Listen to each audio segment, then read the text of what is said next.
श्री शिवरक्षाय स्तोत्रम्।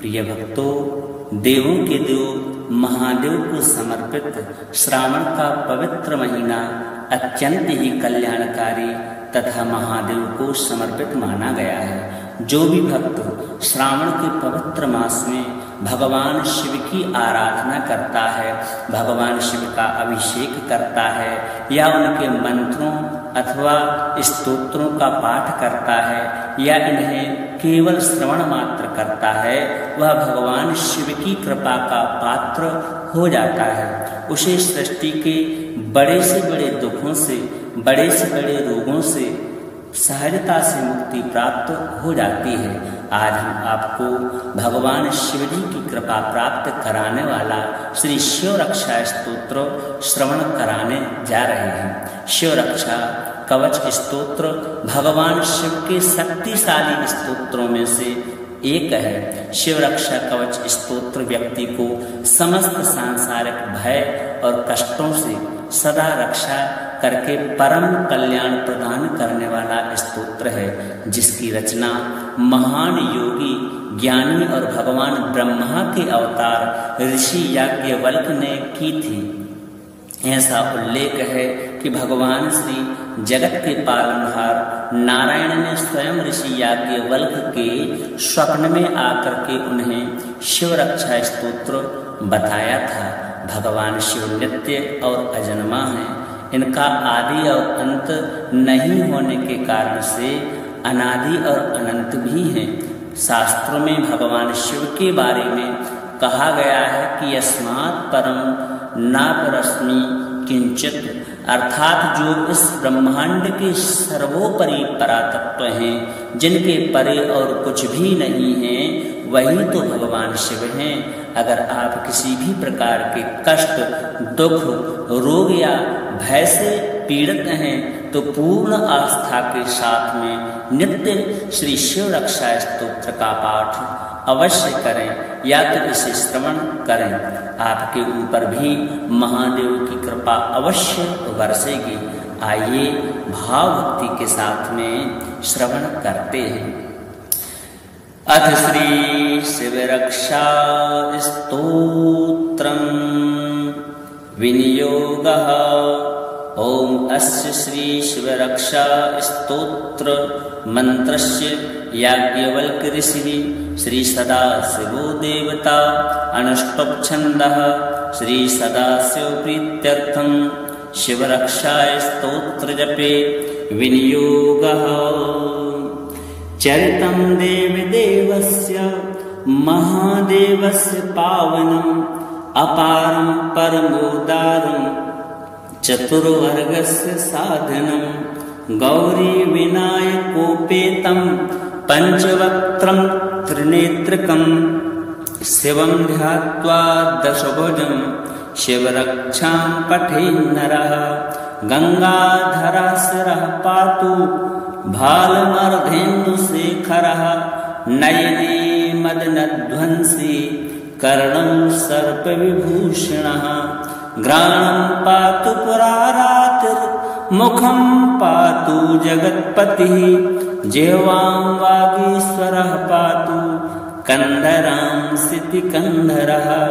श्रीकंठः पातु मे कंठं स्कंधौ विश्वधुरंधरः। भुजौ भूभार संहर्ता करौ पातु पिनाकदृक्। हृदयं शंकरः पातु जठरं गिरिजापतिः। नाभिं मृत्युंजयः पातु कटी व्याघ्राजिनाम्बरः। शक्तिनी पातु दीनार्ता शरणागतवत्सलः। उरु महेश्वरः पातु जाननी जगदीश्वरः। जंघे पातु जगत्कर्ता गुल्फौ पातु गणाधिपः। चरणौ करुणा सिन्धुः सर्वाङ्गानि सदाशिवः। एतां शिवबलोपेतां रक्षां यः सुकृती पठेत् सा भुक्त्वा सकलान् कामान् शिवसायुज्यमाप्नुयात्। ग्रहभूतपिशाचाद्यस्त्रैलोक्ये विचरन्ति ये दूरादासु पलायन्ते शिवनामाभिरक्षणात् अभयङ्करन्नामेदं कवचं पार्वतीपतेः भक्त्या बिभर्ति यः कण्ठे तस्य वश्यं जगत्त्रयम् इमां नारायणः स्वप्ने शिवरक्षां यथा दिशत् प्रातरुत्थाय योगीन्द्रो याज्ञवल्क्यस्तथा लिखत् चरितं देवदेवस्य महादेवस्य पावनम् अपारं परमोदारं चतुर्वर्गस्य साधनं गौरी विनायकोपेतं पञ्चवक्त्रं त्रिनेत्रकं शिवं ध्यात्वा दशभुजं शिवरक्षां पठेन्नरः गङ्गाधराशिरः पातु भालमर्धेन्दुशेखरः नयने मदनध्वंसी कर्णं सर्पविभूषणः घ्राणं पातु पुरारातिर्मुखं पातु जगत्पतिः जिह्वां वागीश्वरः पातु कन्धरांसितिकन्धरः श्रीकण्ठः पातु मे कण्ठं स्कन्धौ विश्वधुरन्धरः भुजौ भूभारसंहर्ता करौ पातु पिनाकदृक् हृदयं शङ्करः पातु जठरं गिरिजापतिः नाभिं मृत्युञ्जयः पातु कटिव्याघ्राजिनाम्बरः शक्तिनी पातु दीनार्ता शरणागतवत्सलः उरुमहेश्वरः पातु जाननी जगदीश्वरः जङ्घे पातु जगत्कर्ता गुल्फौ पातु गणाधिपः चरणौ करुणासिन्धुः सर्वाङ्गानि सदाशिवः एतां शिवबलोपेतां रक्षां यः सुकृती पठेत् सा भुक्त्वा सकलान् कामान् शिवसायुज्यमाप्नुयात् ग्रहभूतपिशाचाद्यस्त्रैलोक्ये विचरन्ति ये दूरादासु पलायन्ते शिवनामाभिरक्षणात् अभयङ्करन्नामेदं कवचं पार्वतीपतेः भक्त्या बिभर्ति यः कण्ठे तस्य वश्यं जगत्त्रयम् इमां नारायणः स्वप्ने शिवरक्षां यथा दिशत् प्रातरुत्थाय योगीन्द्रो याज्ञवल्क्यस्तथा लिखत् चरितं देवदेवस्य महादेवस्य पावनम् अपारं परमोदारं चतुर्वर्गस्य साधनं गौरी विनायकोपेतं पञ्चवक्त्रं त्रिनेत्रकं शिवं ध्यात्वा दशभुजं शिवरक्षां पठेन्नरः गङ्गाधराशिरः पातु भालमर्धेन्दुशेखरः नयने मदनध्वंसी कर्णं सर्पविभूषणः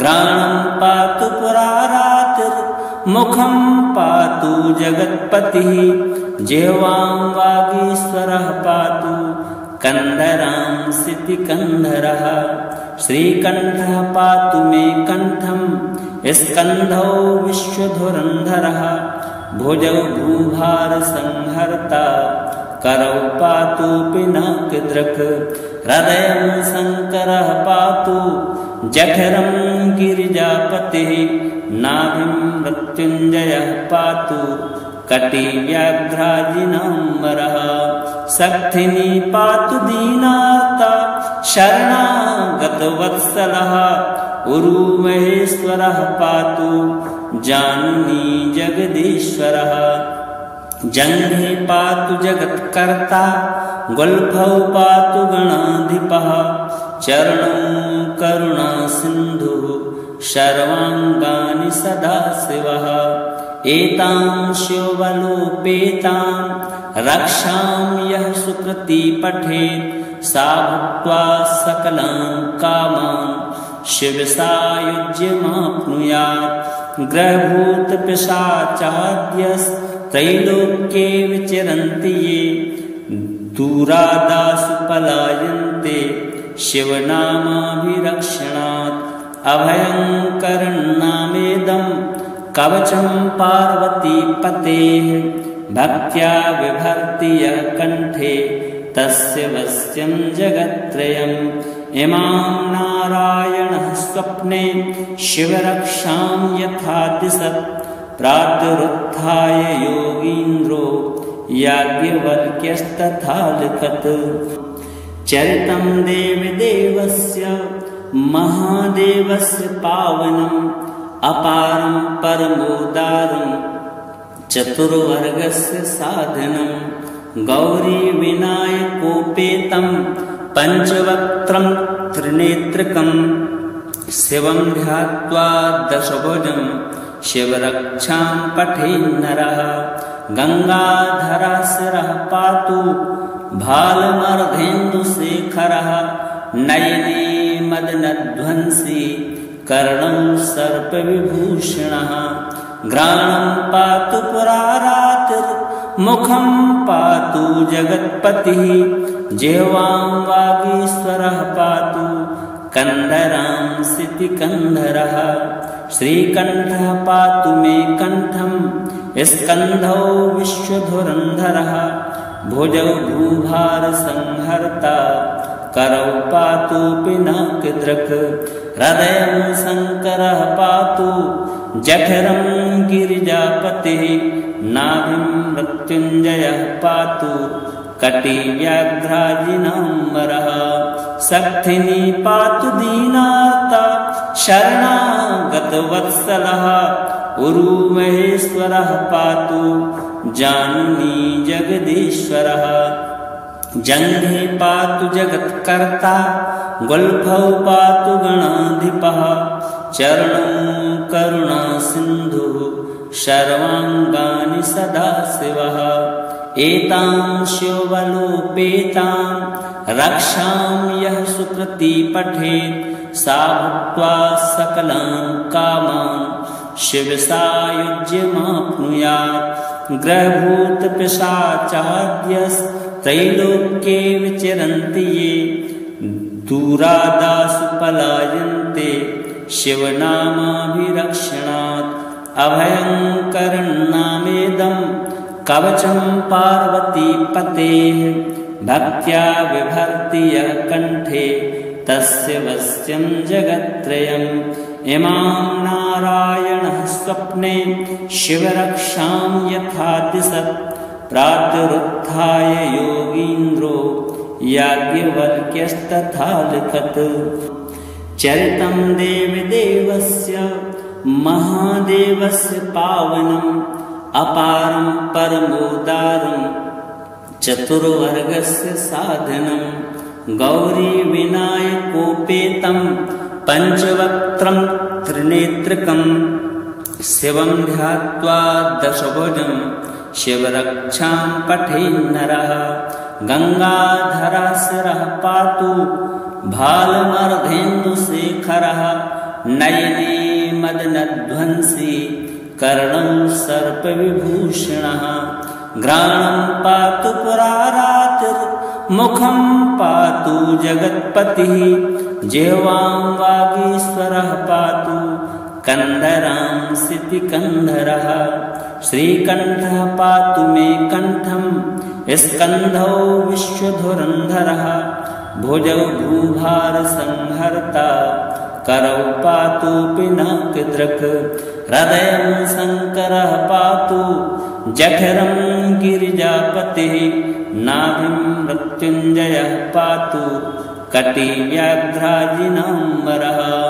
शक्तिनी पातु दीनार्ता शरणागतवत्सलः।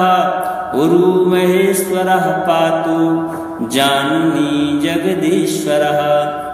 जङ्घे पातु जगत्कर्ता गुल्फौ पातु गणाधिपः। चरणौ करुणासिन्धुः सर्वाङ्गानि सदाशिवः। एतां शिवबलोपेतां रक्षां यः सुकृति पठेत् सा भुक्त्वा सकलान् कामान् शिवसायुज्यमाप्नुयात्। ग्रहभूतपिशाचाद्यस्त्रैलोक्ये विचरन्ति ये दूरादासु पलायन्ते शिवनामाभिरक्षणात्। अभयङ्करन्नामेदं कवचं पार्वतीपतेः भक्त्या बिभर्ति यः कण्ठे तस्य वश्यं जगत्त्रयम्। इमां नारायणः स्वप्ने शिवरक्षां यथा दिशत् प्रातरुत्थाय योगीन्द्रो याज्ञवल्क्यस्तथा लिखत्। चरितं देवदेवस्य महादेवस्य पावनम् अपारं परमोदारं चतुर्वर्गस्य साधनं। गौरीविनायकोपेतं पञ्चवक्त्रं त्रिनेत्रकं शिवं ध्यात्वा दशभुजं शिवरक्षां पठेन्नरः। गङ्गाधराशिरः पातु भालमर्धेन्दुशेखरः नयने मदनध्वंसी कर्णं सर्पविभूषणः। घ्राणं पातु पुरारातिर्मुखं पातु जगत्पतिः जिह्वां वागीश्वरः पातु कन्धरां सितिकन्धरः। श्रीकण्ठः पातु मे कण्ठं स्कन्धौ विश्वधुरन्धरः। भुजौ भूभारसंहर्ता करौ पातु पिनाकदृक्। हृदयं शङ्करः पातु जठरं गिरिजापतिः। नाभिं मृत्युञ्जयः पातु कटिव्याघ्राजिनाम्बरः। शक्तिनी पातु दीनार्ता शरणागतवत्सलः। उरुमहेश्वरः पातु जाननी जगदीश्वरः। जङ्घे पातु जगत्कर्ता गुल्फौ पातु गणाधिपः। चरणौ करुणासिन्धुः सर्वाङ्गानि सदाशिवः। एतां शिवबलोपेतां रक्षां यः सुकृति पठेत् सा भुक्त्वा सकलान् कामान् शिवसायुज्यमाप्नुयात्। ग्रहभूतपिशाचाद्यस्त्रैलोक्ये विचरन्ति ये दूरादासु पलायन्ते शिवनामाभिरक्षणात्। अभयङ्करन्नामेदं कवचं पार्वतीपतेः भक्त्या बिभर्ति यः कण्ठे तस्य वश्यं जगत्त्रयम्। इमां नारायणः स्वप्ने शिवरक्षां यथा दिशत् प्रातरुत्थाय योगीन्द्रो याज्ञवल्क्यस्तथा लिखत्। चरितं देवदेवस्य महादेवस्य पावनम् अपारं परमोदारं चतुर्वर्गस्य साधनं। गौरीविनायकोपेतं पञ्चवक्त्रं त्रिनेत्रकं शिवं ध्यात्वा दशभुजं शिवरक्षां पठेन्नरः। गङ्गाधराशिरः पातु भालमर्धेन्दुशेखरः नयने मदनध्वंसी कर्णं सर्पविभूषणः। घ्राणं पातु पुरारातिर्मुखं पातु जगत्पतिः जिह्वां वागीश्वरः पातु कन्धरां सितिकन्धरः। श्रीकण्ठः पातु मे कण्ठं स्कन्धौ विश्वधुरन्धरः। भुजौ भूभारसंहर्ता करौ पातु पिनाकदृक्। हृदयं शङ्करः पातु जठरं गिरिजापतिः। नाभिं मृत्युञ्जयः पातु कटिव्याघ्राजिनाम्बरः। शक्तिनी पातु दीनार्ता शरणागतवत्सलः। उरुमहेश्वरः पातु जाननी जगदीश्वरः। जङ्घे पातु जगत्कर्ता गुल्फौ पातु गणाधिपः। चरणं करुणासिन्धुः सर्वाङ्गानि सदाशिवः एतां शिवबलोपेतां रक्षां यः सुकृती पठेत् सा भुक्त्वा सकलान् कामान् शिवसायुज्यमाप्नुयात् ग्रहभूतपिशाचाद्यस्त्रैलोक्ये विचरन्ति ये दूरादासु पलायन्ते शिवनामाभिरक्षणात् अभयङ्करन्नामेदं कवचं पार्वतीपतेः भक्त्या बिभर्ति यः कण्ठे तस्य वश्यं जगत्त्रयम् इमां नारायणः स्वप्ने शिवरक्षां यथा दिशत् प्रातरुत्थाय योगीन्द्रो याज्ञवल्क्यस्तथा लिखत् चरितं देवदेवस्य महादेवस्य पावनम् अपारं परमोदारं चतुर्वर्गस्य साधनं गौरीविनायकोपेतं पञ्चवक्त्रं त्रिनेत्रकं शिवं ध्यात्वा दशभुजं शिवरक्षां पठेन्नरः गङ्गाधराशिरः पातु भालमर्धेन्दुशेखरः नयने मदनध्वंसी कर्णं सर्पविभूषणः घ्राणं पातु पुरारातिर्मुखं पातु जगत्पतिः जिह्वां वागीश्वरः पातु कन्धरांसितिकन्धरः श्रीकण्ठः पातु मे कण्ठं स्कन्धौ विश्वधुरन्धरः भुजौ भूभारसंहर्ता करौ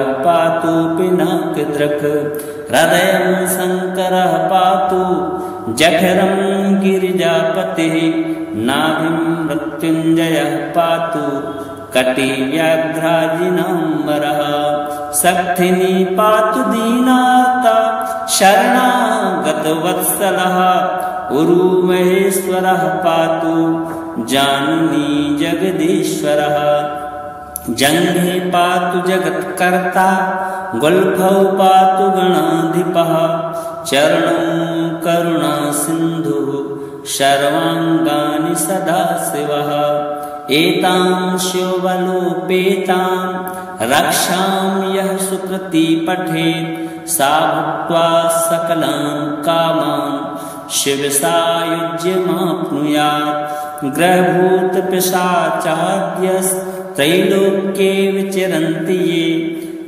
दूरादासु पलायन्ते शिवनामाभिरक्षणात् अभयङ्करन्नामेदं कवचं पार्वतीपतेः भक्त्या बिभर्ति यः कण्ठे तस्य वश्यं जगत्त्रयम् इमां नारायणः स्वप्ने शिवरक्षां यथा दिशत् प्रातरुत्थाय योगीन्द्रो याज्ञवल्क्यस्तथा लिखत् चरितं देवदेवस्य महादेवस्य पावनम् अपारं परमोदारं चतुर्वर्गस्य साधनं गौरीविनायकोपेतं पञ्चवक्त्रं त्रिनेत्रकं शिवं ध्यात्वा दशभुजं शिवरक्षां पठेन्नरः गङ्गाधराशिरः पातु भालमर्धेन्दुशेखरः नयने मदनध्वंसी कर्णं सर्पविभूषणः घ्राणं पातु पुरारातिर्मुखं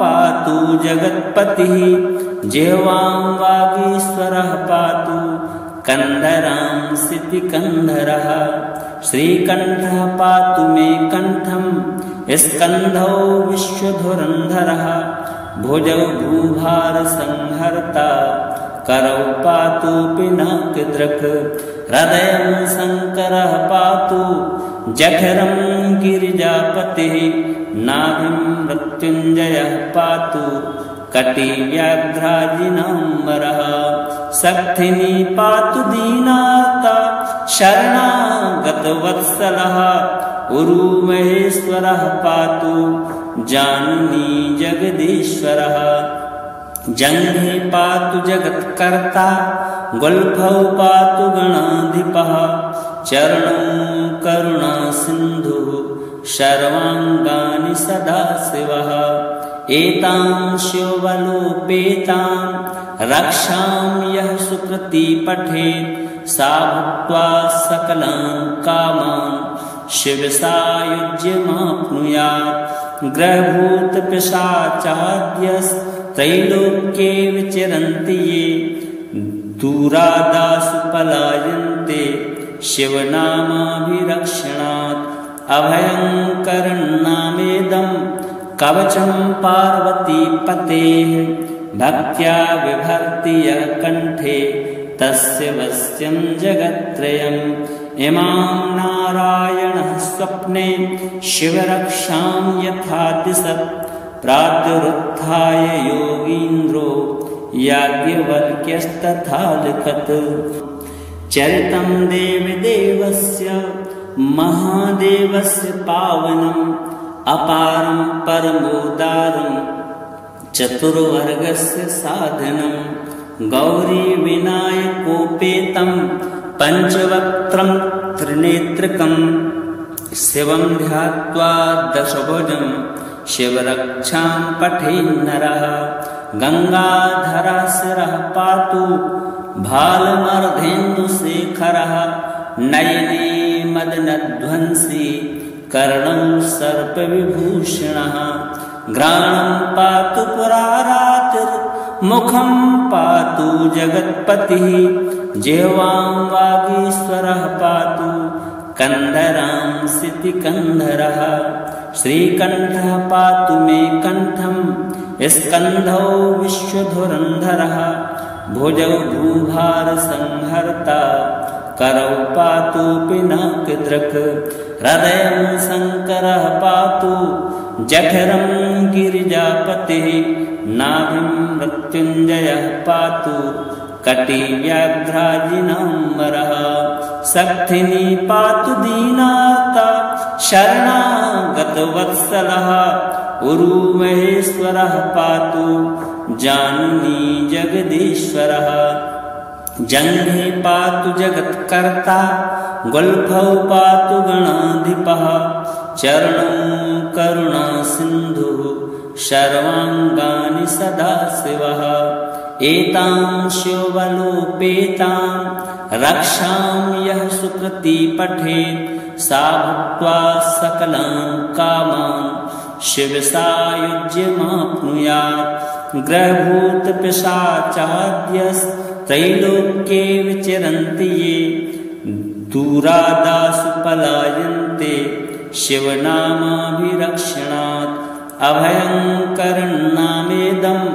कवचं पार्वतीपतेः भक्त्या बिभर्ति यः कण्ठे तस्य वश्यं जगत्त्रयम् इमां नारायणः स्वप्ने शिवरक्षां यथा दिशत् प्रातरुत्थाय योगीन्द्रो याज्ञवल्क्यस्तथा लिखत् चरितं देवदेवस्य महादेवस्य पावनम् अपारं परमोदारं चतुर्वर्गस्य साधनं गौरीविनायकोपेतं पञ्चवक्त्रं त्रिनेत्रकं शिवं ध्यात्वा दशभुजं शिवरक्षां पठेन्नरः गङ्गाधरशिरः पातु भालमर्धेन्दुशेखरः नयने मदनध्वंसी कर्णं सर्पविभूषणः घ्राणं पातु पुरारातिर्मुखं पातु जगत्पतिः जिह्वां वागीश्वरः पातु कन्धरांसितिकन्धरः श्रीकण्ठः पातु मे कण्ठं स्कन्धौ विश्वधुरन्धरः भुजौ भूभारसंहर्ता करौ पातु पिनाकदृक् हृदयं शङ्करः पातु जठरं गिरिजापतिः नाभिं मृत्युञ्जयः पातु कटिव्याघ्राजिनाम्बरः शक्तिनी पातु दीनार्ता शरणागतवत्सलः उरुमहेश्वरः पातु जानुनी जगदीश्वरः जङ्घे पातु जगत्कर्ता गुल्फौ पातु गणाधिपः चरणौ करुणासिन्धुः